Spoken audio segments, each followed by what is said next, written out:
이제 마가복음이 이제 마지막 장 16장을 저희가 보게 되어집니다. 마지막 마가복음 16장을 보게 되어지는데, 특별히 신약 성경을 저희들이 설교를 하면서 마가복음을 가장 먼저 설교를 하는 것은 신약 성경 중에서 가장 먼저 기록이 된 성경이 마가복음입니다. 그래서 특별히 복음서 중에서 마가복음이 가장 짧습니다.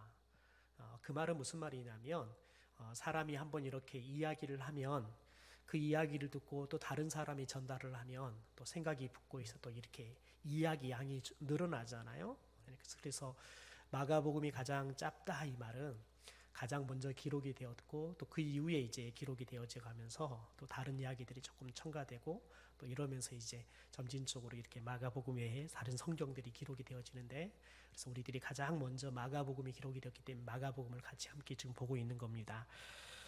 이제 우리가 마가복음 16장을 이제 살펴보도록 하겠는데요. 오늘은 특별히 예수님께서 죽으시고 3일째 되어지는 안식 후 첫째 날 예수님의 무덤을 향해서 찾아가는 여인들의 모습들을 우리가 같이 좀 나누려고 합니다. 여러분 생각해 보십시오. 예수님께서 죽으셨습니다. 더 이상 예수님께 가봤자 지금까지 들었던 주옥 같은 그런 은혜의 말씀을 들을 수도 없습니다. 또 예수님을 찾아가봤자 병이 낫는 또 기적을 경험할 수도 없습니다. 또 오병의 기적을 통해서 더 이상 먹을 수도 없습니다. 또 무리를 걸어 오셔서 또 구해주시는 또 그런 기적 같은 일들을 한 번도 경험할 수가 없는 상황입니다. 그러니까 예수님께 가봤자 더 이상 예수님에게는 우리가 기대할 수 있는 게 아무것도 없지요. 오히려 예수님께 갔다가는 여러 가지의 어려움을 당할 수 있는 그런 사회적인 분위기입니다.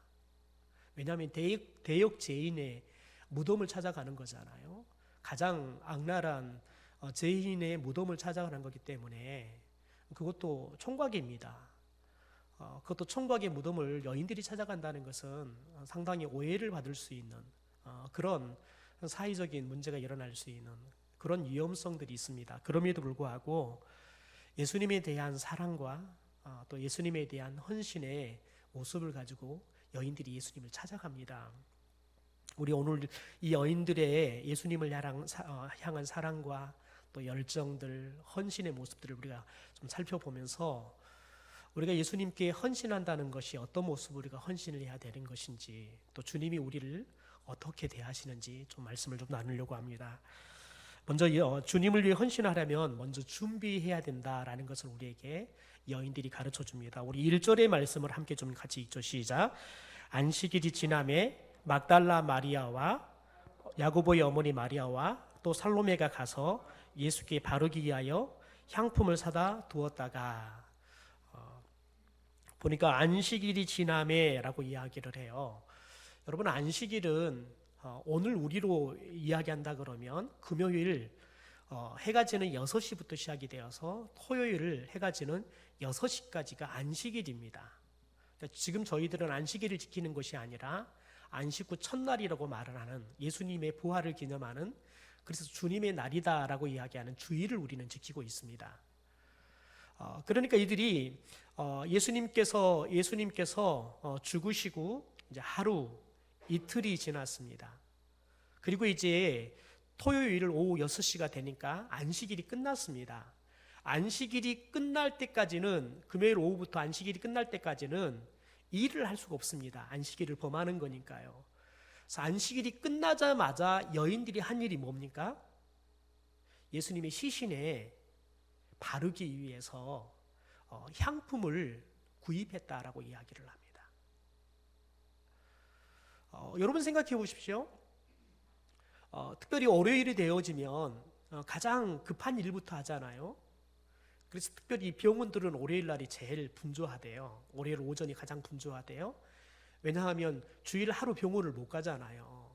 또 토요일 같은 경우도 오전분이 진료를 많이 안 하다 보니까 이제 오후 시간 못 가고 하루 반나절 정도 병원을 자유롭게 못 가니까 월요일이 되면 가는 거예요. 왜냐하면 하루 반 동안 많이 아팠잖아요. 그러니까 가장 급한 거예요. 그래서 급하게 막 가는 거지요. 다시 말해서 우리들이 안식일 동안 일을 할 수 없어서 그래서 안식일이 끝나자마자 대부분의 사람들은 가장 급한 일부터 하는 거예요. 그런데 이 여인들에게 가장 급한 일이 뭐였냐면 예수님의 시신에 향유를 발라주는 겁니다. 여러분, 특별히 이스라엘 사람들은 장례를 치룰 때 이 향유를 언제 바르자면 우리가 거의 비슷합니다. 이제 염을 할 때 발라요. 왜냐하면 썩으면 그 냄새들이 나니까 냄새들을 좀 중화시키기 위해서 이 향유를 발라주는 거예요. 그런데 예수님께서는 안식일이 되기 전에 금요일 오후 6시가 되기 전에 예수님께서 돌아가시는데 예수님의 시신을 안식일이 되기 전에, 금요일 오후가 되기 전에 먼저 내려서 무조건 장례를 치러야 돼요. 그런데 누구도 장례를 치르는 사람이 없잖아요. 그러다 보니까 예수님이 장례를 치르는데 이 안식일이 거의 닥쳐서 예수님의 장례를 치르다 보니까 예수님에게는 정상적인 장례 절차가 생략이 된 거예요. 그래서 시신에 향유를 구해다가 시신에 향유를 발라주고 막 이렇게 처리를 해서 예수님의 시신을 장례를 치를 수 있는 여력도 안 됐고 또 시간도 안 된 거죠. 그래서 이 여인들의 마음에는 이게 걸린 거예요. 그래서 안식일이 끝나자마자 그들이 할 수 있을 때, 뭔가를 할 수 있을 때 가장 그들에게 중요하게 생각했던 건 뭐냐면 예수님의 시신에 바를 수 있는 향유를 구입하는 것을 가장 중요하게 생각했다는 거예요. 그래서 그들이 그 다음날 안식 후 첫날 해가 뜨자마자, 다시 말해서 아침에 동이 트자마자 가장 먼저 찾아간 곳이 어디예요? 무덤을 찾아갔다는 거죠. 그러니까 이들이 이미 그 전날 저녁에 안식일이 끝나자마자 이 향품을 구입했다는 것들을 우리들이 충분히 예측할 수 있죠. 여러분, 그래서 이들이 예수님을 섬기기 위해서, 예수님의 시신을 섬기기 위해서 그들이 안식일이 끝나자마자 가장 우선순위의 일로 예수님의 시신에 바를 향유를 구입해가지고, 그리고 이제 안식일 다음 날 첫째 날 눈을 뜨자마자 다른 사람이 하루를 시작하기도 전에 동이 트게 바쁘게 가장 먼저 찾아가는 것이 무덤을 찾아갔다는 겁니다. 여러분, 우리는 이 여인들의 예수님을 향한 사랑들, 또 섬기는 그런 모습들, 또 정성들, 또 예수님을 향한 그 마음들, 그게 얼마나 지극정성이었는지 우리들이 충분히 이 여인들의 모습들을 또 마음도 읽을 수 있습니다. 그리고 우리 충분히 이 여인들의 그런 마음도 모습도 칭찬할 만한 모습들이지요. 여러분, 오늘 우리들이 이 여인들을 통해서 주님을 위해서 헌신한다는 것이 무엇이냐? 여러분, 주님을 위해서 헌신하는 일을 가장 우선순위에 드는 것이, 그것이 가장 헌신자의 마음인 줄 믿습니다. 여러분, 우리가 예수님을 가장 중요하게 생각할 때만이 예수님을 향한 일들을 가장 우선순위에 둘 수 있는 거예요. 주님을 가장 사랑할 때에만이 우선순위에 둘 수 있는 거죠. 여러분이 연애를 하고 결혼을 하면 음식을 만들면 늘 누구를 생각하고 여자분들은 음식을 만드나요? 나를 생각해서 만드시나요? 대부분 남편을 위해서 만들잖아요. 그러다가 아이가 태어나면 이제 누구를 위해서 음식을 만들어요? 남편은 이제 저리 물러가고 이제 아이를 위한 음식을 만들잖아요. 왜냐하면 가장 누구를 많이 생각하느냐, 다시 말해 누구를 가장 많이 사랑하느냐 이거예요. 실은 남편을 덜 사랑해서는 아니고 아이에게 지금 부모로서의 사랑이 가장 많이 필요하기 때문에 우선순위에 두는 거죠. 여러분, 우리들이 누구를 가장 사랑하느냐, 그것은 우리가 누구를 위해서 시간을 가장 많이 쓰느냐가 결정이 되는 거예요. 이제 여러분이 60이 넘고 70이 넘으면 여러분이 어디에 돈을 가장 많이 쓸 것 같습니까? 여러분 말고 누구에게 가장 돈을 많이 쓸 것 같습니까? 여러분, 손주들에게 돈을 가장 많이 쓰게 돼 있어요. 오죽하면 손주 자랑하려고 그러면 돈 내놓고 자랑하라고 하잖아요. 그래도 돈 내놓고 자랑하겠다 그러잖아요. 그만큼 이 손주에 대한 사랑이 자식에 대한 사랑과 비견이 안 된다 그래요. 특별히 남자들이 요즘은 더해요. 왜냐하면 자식 키울 때에는 직장 생활 아니라고 얘네들이 어떻게 큰 줄을 모르고 컸어요. 그래서 얘네들이 얼마나 사랑스러운지를 모르고 살았어요. 그런데 손주가 태어나서 클 때가 되면 이제 은퇴도 해가지고 시간적 여유도 있고 재정적 여유가 있다 보니까 손주들을 보는데 얘네들 큰 점이 보니까 정말 할아버지들이 그래 환장하겠대요. 그래서 할머니들보다 할아버지들이 훨씬 더 손주들을 더 좋아합니다. 여러분 아이러니하게 여러분 군대에 가면 아들들이 군대 가잖아요. 그러면 군대 신병 논산훈련소에 넣어놓고 올 때 누가 운지 아세요? 엄마들은 안 울고요. 아버지들이 울고 와요. 아버지들이 그렇게 울고 온다는 거예요. 그래서 엄마가 울려다가 아버지가 남편이 하도 울어가지고는 울 생각이 싹 달아나 버려가지고 그만 울어라가 둥 두드리다가 온다는 거예요. 왜냐하면 남자들은 얼마나 고생했는지 군대 가는 게 얼마나 고생인지 알잖아요. 겪어봤잖아요. 그러니까 마음이 짠한 거예요. 그만큼 남자들이 이제는 조금 이렇게 자식들에 대해서도 다른 사람들에게 생각할 수 있는 그런 시간적인 또 마음적인 여력이 생겼다는 거죠. 여러분 우리들은 사랑하는 사람에게 가장 많은 시간도 또 가장 많은 재정도 투자를 하게 되어 있습니다. 오직 하면 우리 아이들이 스카이 대학을 갈 수 있는 것 첫째는 엄마의 정보리고 둘째는 할아버지의 경제력이라 그러잖아요. 그런 말이 나올 정도로 저와 여러분이 아이들에게 그만큼 많은 또 손주들에게 그만큼 돈을 쏟고 있는 거죠. 이게 우리의 인생 가운데 누구를 가장 많이 사랑하고 있는가를 대표적으로 이야기하고 있는 문화 현상이라는 거지요. 여러분 우리들이 주님을 정말 사랑한다 그러면 여러분 저와 여러분이 주님을 위해서 가장 먼저 우리의 시간 더 나아가서 우리가 가지고 있는 것들을 기꺼이 드리는 헌신을 하게 될 줄 믿습니다. 여러분 그런데 이 여인들은 주님께 그 다음 날 시신에 이 향유를 발라드리기 위해서 미리 전날 저녁에 준비를 했다는 거예요. 미리 준비를 했기 때문에 그 다음 날 가장 이른 시간에 예수님을 가장 먼저 찾아가는 거예요. 여러분 그런데 주님께서는 이 모습을 통해서 우리에게 주님을 향한 헌신을 하려고 그런다 그러면 우리에게 미리 잘 준비하라는 거예요. 사도 바울은 고린도 교회를 향해서 편지를 쓰면서 특별히 헌금을 어떻게 드리는 것이 옳으냐라는 이야기를 합니다. 우리 현대의 성경으로 고린도후서 9장 5절의 말씀을 같이 한번 읽어보겠습니다. 같이 읽죠. 시작.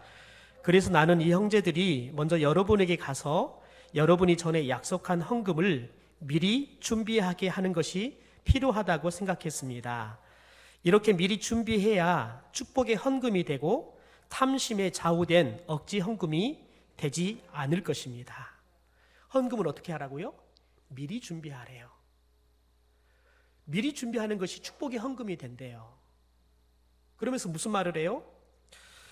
그렇지 않을 때에는 탐심에 좌우되는 억지 헌금이 될 확률이 높다는 거죠. 다른 이름 이러는 겁니다. 여러분이 월급을 받으면 그 월급에서 가장 먼저 무엇을 처리하십니까? 사람마다 좀 다를 겁니다. 그런데 믿음이 좋은 사람들은 월급을 받으면 가장 먼저 처리하는 것이 헌금부터 떼는 겁니다. 왜 그럴까요? 여러분 헌금을 먼저 안 떼잖아요. 그러면 우리의 일상생활은 늘 돌발적인 상황이 생겨요. 그러면 급한 돈이 필요해요. 그러면 여러분 헌금까지 드릴 것까지도 필요하다 그러면은 써버리고 마는 거죠. 그럼 나중에는 정작 헌금을 드리려고 하는데 돈이 없는 거예요. 여러분 그러면 드리면서도 아까워요. 드리면서도 아깝다고요. 왜요? 빚을 내서 헌금해야 되잖아요. 여러분 그럴 때는 헌금을 드리는 게 쉽지 않아요. 주님 이번 달에는 제가 이 사정이 이러니까 주님 조금 이번 달에는 주님께서 좀 이렇게 예상 좀 해주세요. 다음 달에 제가 좀 드릴게요. 여러분 이럴 확률들이 매우 높아지는 거예요. 그럴 때는 여러분 우리 안에 이런 우리의 탐심이라는 것들이 작동하기 시작할 수 있는 거예요. 그래서 가장 먼저 헌금을 떼어서 주님께 드려버릴 때 여러분 우리의 이런 탐심들이 헌금에 끼어들지 않을 수 있는 거예요. 더 나아가 여러분 우리들이 미리 준비하지 않잖아요.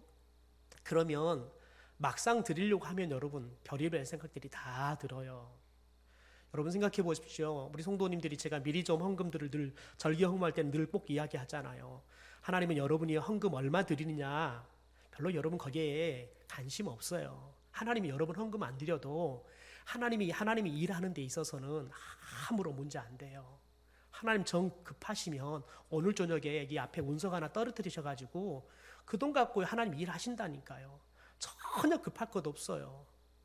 하나님이 정 급하시잖아요. 그러면 전주에서 잘 부자 믿게 해서 우리 교회 보내면 11조 한 번이면 여러분 교회 지코도 남아요. 하나님이 급하시면 하나님이 못할 방법이 없어요. 여러분, 그런데 하나님께서는 우리에게 너가 얼마 헌금하느냐 이게 중요한 게 아니라 너가 나를 향해서 어떤 마음을 가지고 이 헌금을 드리는데 너가 거기에 어떤 믿음을 담아서 드리냐는 거예요. 너가 어떤 마음을 담아 드리냐는 거예요. 하나님은 그걸 보시는 거예요. 여러분, 그래서 우리들이 하나님께 미리 준비한다는 것은 하나님을 가장 소중하게 생각한다는 거예요. 하나님이 우리에게 주신 축복들을, 이건 하나님이 내게 주신 축복입니다. 이건 내게 아니라 주님 건데 주님이 내게 이렇게 쓸 수 있도록 또 관리할 수 있도록 제게 맡겨주셨습니다. 그래서 이걸 주님이 내게 말씀하신 말씀을 따라서 이건 주님 것입니다 라는 고백을 담아서 제가 11조를 떼서 주님께 드립니다. 여러분, 이렇게 드리는 거예요. 여러분, 11조를 드려도 마찬가지예요. 11조를 드리면 여러분은 10원짜리 1000원짜리 떨어지면 어디까지 드립니까? 가령 여러분, 어떤 사람들은 1000원짜리 이렇게 떨어지면 그냥 깎아가지고 드리는 사람이 있어요. 또 어떤 사람은 반 올림해서 드리는 사람이 있지요. 여러분, 그 믿음이에요. 하나님, 제가 드리면 이렇게 하나님께 축복해 줄 줄 믿습니다. 한 집사님께서 이렇게 아파트 상가의 지하에 있는 마트를 인수를 하셨어요. 그런데 그분이 어떤 고백을 하냐면, 제가 지난번 이 슈퍼를, 원래 이 마트를 운영하셨던 사장님에게 3년치 매출 상황을 다 받았다는 거예요. 그리고 계약을 할 때 이 3년치 매출 상황 평균이 3년 동안 안 나오면 모든 계약들을 다시 물리는 걸로 그렇게 계약을 한 거예요. 사장님도 그렇게 자신하고 했어요.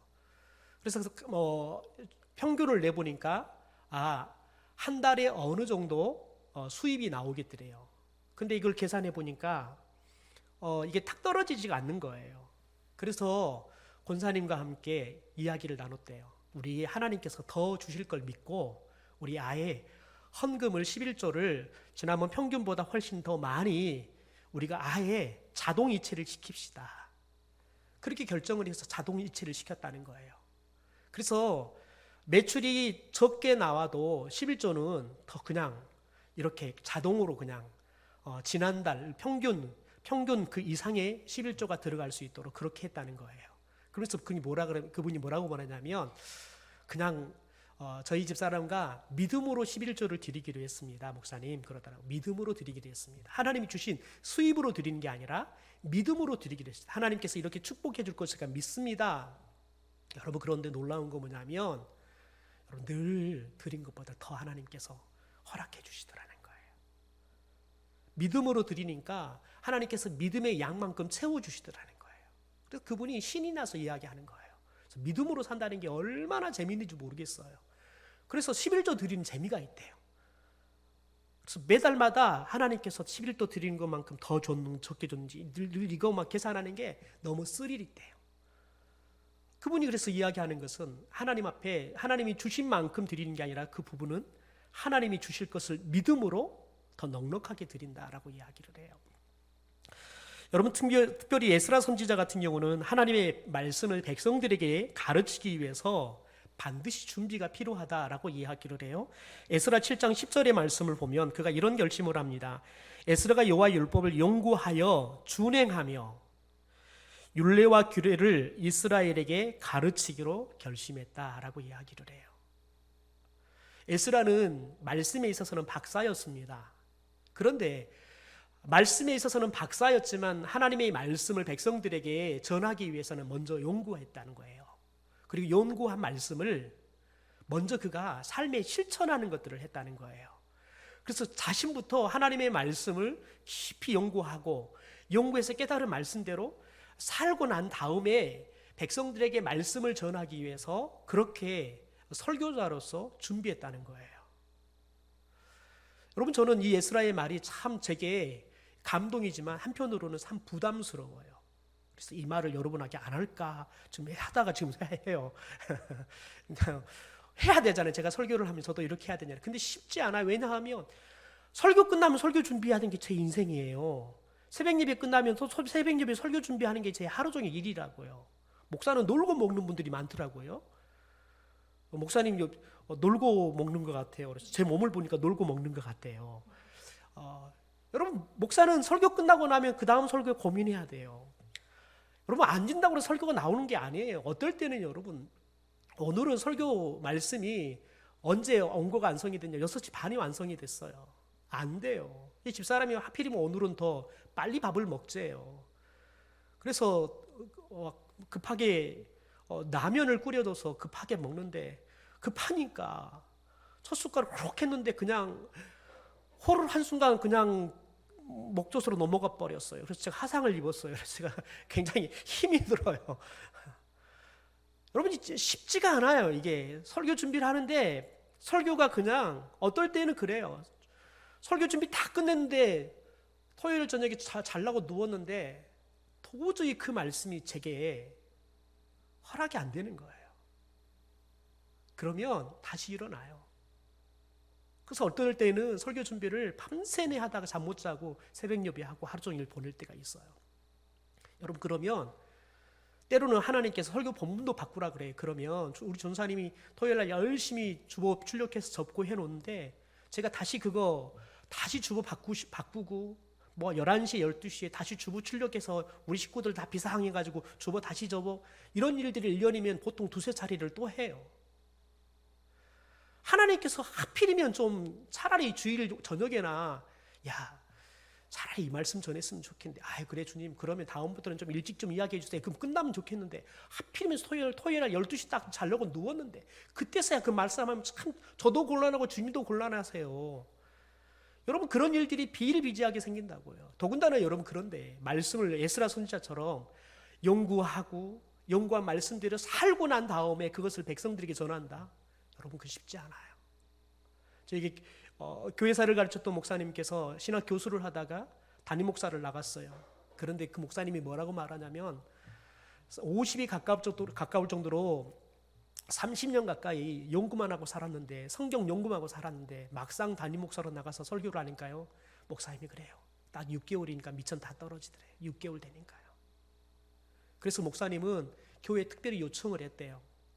제가 주일 저녁부터는 수요일 날 오전까지는 교회를 비우겠습니다.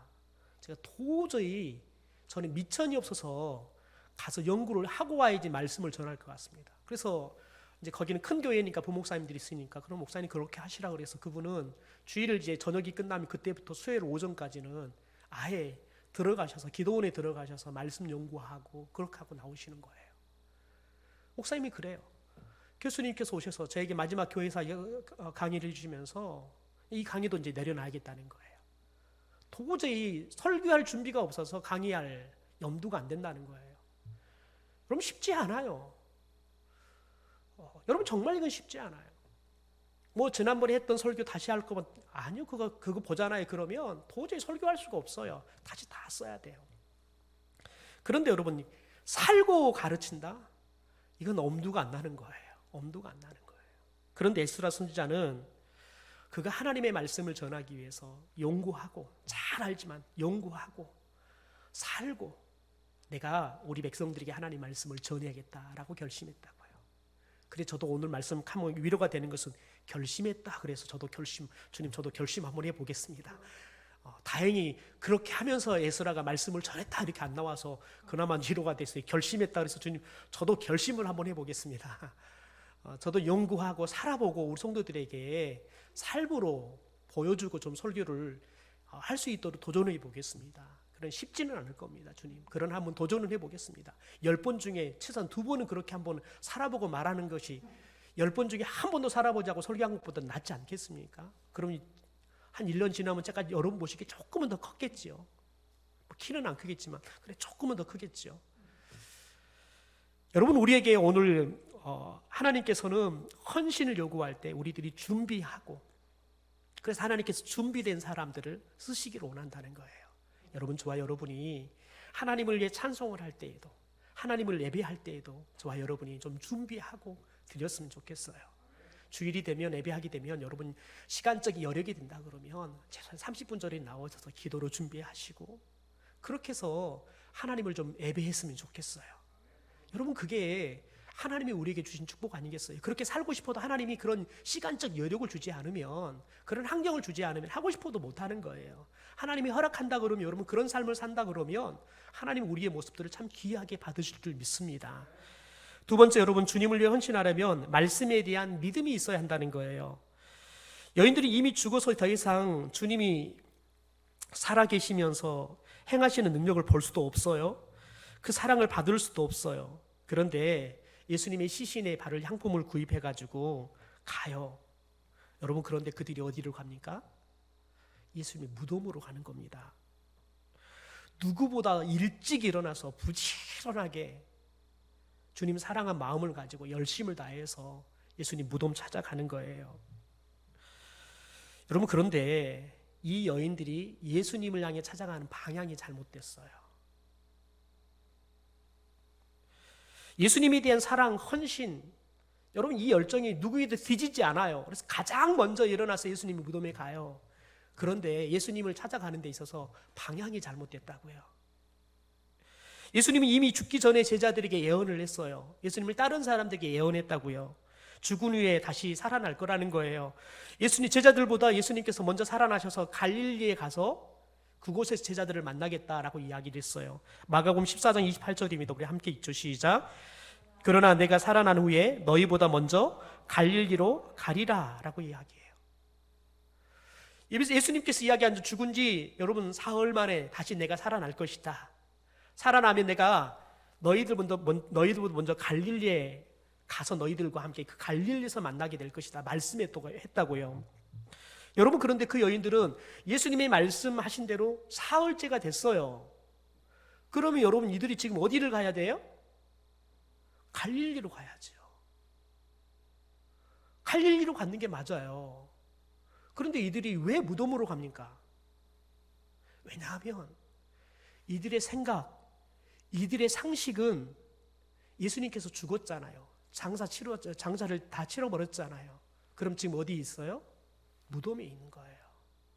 그러니까 이 여인들이 가야 할 방향을 무엇이 결정했냐면 이들이 가지고 있는 상식과 생각이 결정한 거예요.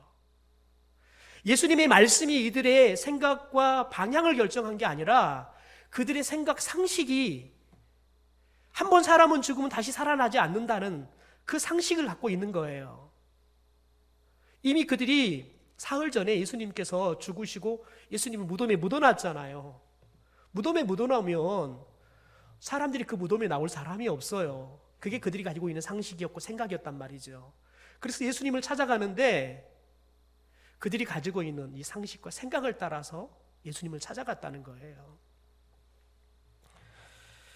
특별히 7절의 말씀에도 보십시오. 우리 7절 말씀 좀 같이 읽어볼까요? 같이 읽죠. 시작. 가서 그의 제자들과 베드로에게 이르기를 예수께서 너희보다 먼저 갈릴리로 가시나니 전에 너희에게 말씀하신 대로 너희가 가서 거기서 배우리라 하라 하는지라. 여러분 보면은 여기서 한 청년이라고 이야기하는 천사예요. 천사가 무덤 안에 딱 기다리고 있다 그들이 오니까 만나줘요. 그리고는 뭐라고 말을 해요? 너희들이 가서 제자들하고 베드로에게 말을 해라. 예수님께서 너희보다 먼저 지금 갈릴리에 가 계신다. 이것은 전에 너희에게 말씀하신 거다. 너희에게 전에 말씀하신 대로 예수님께서 지금 다시 살아나셔가지고 지금 너희 먼저 갈릴리에 가 계신다. 그러니까 너희가 거기를 가면 주님을 뵙게 될 것이다 라고 말을 해라는 거예요. 여러분 이 사람들이 지금 무덤에 천사 만나러 와서 예수님 만나러 왔어요. 예수님 만나러 왔단 말이에요. 그런데 예수님 없고 누가 있어요? 천사가 있어요. 여러분 천사를 만나는 것도 가슴 벅찰 일이죠. 오늘 여러분 예배 마치고 딱 집에 갔더니 문 딱 열었는데 천사가 딱 기다리고 있다. 여러분 이건 기겁할 일이에요. 이것도 여러분 간증거리다고요. 다음 주 오면 막 난리일 거예요. 뭐 다음 주도 뭐예요. 내일을 그냥 바로 와가지고 목사님 내가 천사를 봐버렸다고 막 자랑할 거란 말이죠. 여러분 천사만 봐도 기겁할 노릇인데 예수님께서 부활하셔 버렸다고요. 갔더니 예수님 만나기 위해서 갔더니 예수님은 계시지 않고 예수님께서 부활한 빈 무덤만 있는 거예요. 그러면 천사가 이야기하는 거, 예수님이 너희에게 죽기 전에 말씀하셨던 것처럼 말씀하신 대로 예수님께서 너희들 먼저 갈릴리에 가 계신다. 그러니까 너희들 제자들과 함께 말을 해서 갈릴리로 오라. 그러면은 그곳에서 예수님과 만나게 될 것이다 라고 이야기한다고요. 여러분, 우리들이 아무리 주님을 향한 사랑이 뜨겁고 헌신이 열정적인다 할지라도 방향이 잘못되면 다 헛것이 돼요. 바울을 보세요. 그가 사울일 때 하나님을 향한 그 여러분 사랑이 열심히 특심이었다고요. 그런데 여러분, 예수님을 잘못 알아먹어 버리니까요, 열심을 다해서 특심을 다해서 예수 믿는 사람들을 잡아다 가두고 죽이는 일들을 했단 말이죠. 그런데 나중에 예수님 만나고 보니까요, 얼마나 헛일이에요. 얼마나 부끄러운 일이에요. 그러니까 여러분, 평생 죽을 때까지 저는 죄인 중에 괴수입니다. 죄인 중에 괴수입니다. 이 고백을 하고 살단 말이죠. 여러분 생각해 보십시오. 사울이 얼마나 열심히 결혼도 안 하고 그냥 교회를 어지럽힌다고 생각했던 이 그리스도인들을 잡아 가두기 위해서 정말 누구보다 열심히 일했다고요.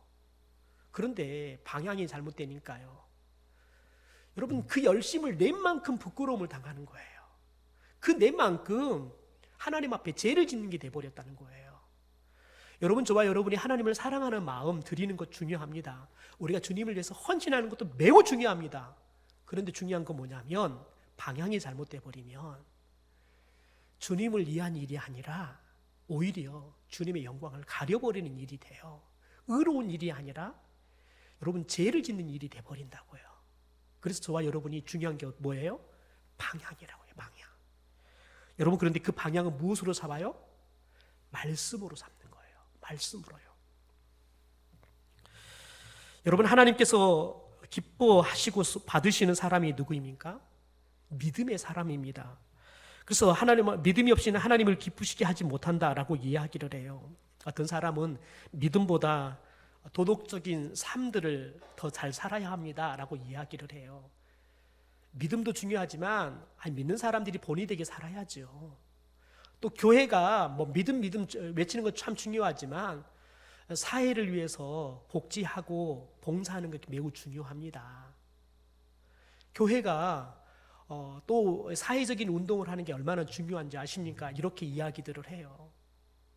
여러분, 그런데 하나님은 그 모든 것들을 필요 없다 말씀하지 않습니다. 다 소중하게 생각하십니다. 그러나 하나님에게는 가장 중요하게 생각하는 건 뭐냐면 우리가 하나님을 향한 믿음을 갖는 거예요. 여러분, 아브라함이 죄 짓지 않는 의로운 삶을 살았기에 하나님께서 아브라함의 믿음이 의롭다라고 이야기해 준 게 아니에요. 아브라함이 의로운 사람이다 이야기해 준 게 아니라고요. 그가 믿음으로 살았기 때문에 아브라함의 믿음을 보고 하나님께서 너가 의롭다라고 이야기해 준 거라고요. 하나님은 그래서 우리에게 뭘 찾냐면 늘 믿음을 찾아요. 여러분, 믿음을 찾는다는 건 뭐냐면 여러분, 우리의 믿음의 내용은 뭐냐면 하나님의 말씀이에요. 수많은 사람들은요, 하나님이라고 이야기를 하고 말씀에서 이야기하는 하나님이 아니라 자기가 가공하여 만든, 아니면 자신이 어린 시절부터 학습했던 타 종교의 그런 신의 모습들을 하나님의 이름으로 대체를 해서 마치 그게 하나님인 것처럼 섬기는 사람들이 있어요. 의외로 그런 사람들이 많아요. 그래서 우리 한국의 개신교 안에 가장 주의시키는 게 뭐냐면 기복신앙이에요. 기복신앙. 내가 하나님 앞에 헌금 이렇게 드리면 하나님께서 이렇게 복을 줄 거야. 우리가 하나님 앞에 이렇게 헌신하면 하나님께서 이렇게 축복해 줄 거야. 이게 기복신앙이라고요. 여러분, 우리는 하나님께 복을 받게 헌신하는 게 아니라 하나님이 우리를 사랑해 줬기 때문에 그 사랑에 감격해서 우리가 하나님을 사랑하는 거예요. 하나님이 우리를 구원해 줬기 때문에 그 구원에 감격해서 우리들이 하나님을 위해서 헌신하는 거예요. 그리고 그 이후에 그것들은 그냥 자연스럽게 따라오는 거지. 그런데 여러분 보세요. 점을 보러 가면 복채가 있지요. 여러분, 복채에 따라 점괘가 달라져요. 구슬을 하더라도 굽비가 있단 말이죠. 굽비에 따라서 굿이 달라진다고요. 여러분 그것이 자연스럽게 그냥 개신교의 옷을 입으면서 기복신앙이 돼버리는 거예요. 저와 여러분이 하나님을 섬기면서도 마치 그렇게 하나님을 섬겨버릴 수 있다고요. 그래서 저와 여러분이 바른 하나님을 섬기려고 그러면 뭘 봐야 돼요? 말씀을 봐야 되는 거예요. 말씀이 우리에게 정확하게 하나님이 어떤 분인지를 정확하게 알려주니까요. 아론과 이스라엘 백성들이 만들었던 금송아지를 누구라고 여러분 그들이 섬겼습니까? 지금까지 출애굽시키고 인도했던 하나님이라고 그들이 알고 그렇게 하나님이라고 금송아지를 하나님으로 섬겼던 거예요. 마치 여러분 우리들이 그런 신앙생활을 할 수 있다고요. 그래서 저와 여러분이 하나님을 아는 것 매우 중요합니다. 호세아 4장 6절 7절의 말씀을 좀 같이 봐보죠. 같이 읽죠. 시작. 내 백성이 지식이 없으므로 망하는도다. 내가 지식을 버렸으니 나도 너를 버려 내 제사장이 되지 못하게 할 것이요 내가 내 하나님의 율법을 잊었으니 나도 내 자녀들을 잊어버리리라. 그들은 번성할수록 내가 그들의 영화를 변하여 욕이 되게 하리라. 여러분 굉장히 중요한 말이 있어요.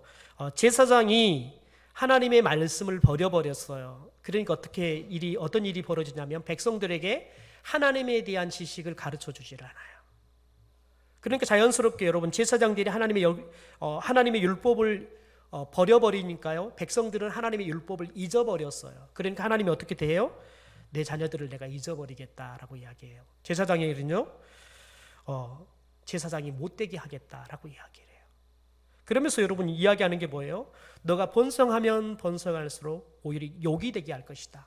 부끄러운 일이 되게 할 것이다 라고 이야기해요. 여러분 오늘 말씀이 가장 중요한 게 뭐예요? 하나님을 향한 말씀을 우리가 잊어버리면 말씀이 없게 되면 우리 삶이 망하는 거예요. 번성해도요 망하는 거예요. 그러므로 여러분 저와 여러분이 하나님을 아는 일에 가장 열심을 낼 수 있게 되기를 주님의 이름으로 축원합니다. 우리가 큐티를 하는 이유는 뭐냐면 말씀 없는 신앙은 신기루예요. 시간이 가면 다 사라져버려요. 진짜 믿음은 뭐냐면 말씀에 근거한 믿음이에요. 매일마다 여러분 우리가 말씀을 붙잡을 때 누구를 붙잡을 수 있어요? 말씀 대신은 예수님을 붙잡을 수 있어요. 우리가 말씀을 우리 중심에 두지 않으면 여러분 우리는 어느 순간에 나도 모르게 내가 가공해서 만든 하나님을 마치 그게 성경에서 말하고 있는 하나님으로 착각하고 믿어버릴 수 있다고요.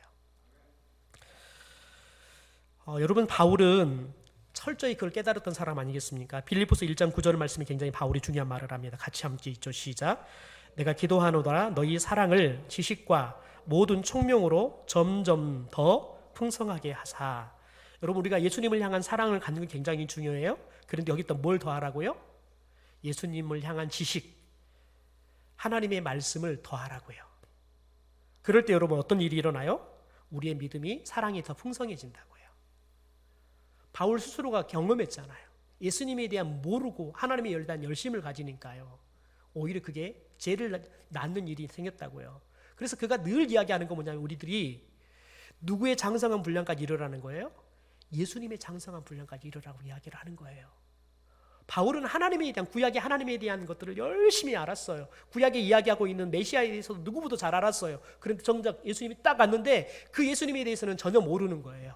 그러니까 여러분 바울이 열심을 내고 특심을 냈는데 하나님에 대한 사랑을 그가 그 누구보다 더 뜨겁게 하나님을 사랑했다고 하는데 오히려 여러분 예수님에 대해서 모르는 사랑을 하다 보니까요. 결국은 그것이 부끄러운 열심이 되고 사랑이 되어버리더라는 거예요. 그래서 바울이 우리에게 요구하는 건 뭐냐면 예수님에 대한 지식, 예수님의 장성한 분량까지 너희들이 자라가는 것, 여러분 너희들이 그걸 하는 것을 굉장히 중요하게 여기라는 거예요. 그럴 때 하나님을 향한 사랑이 더 풍성해진다는 거예요.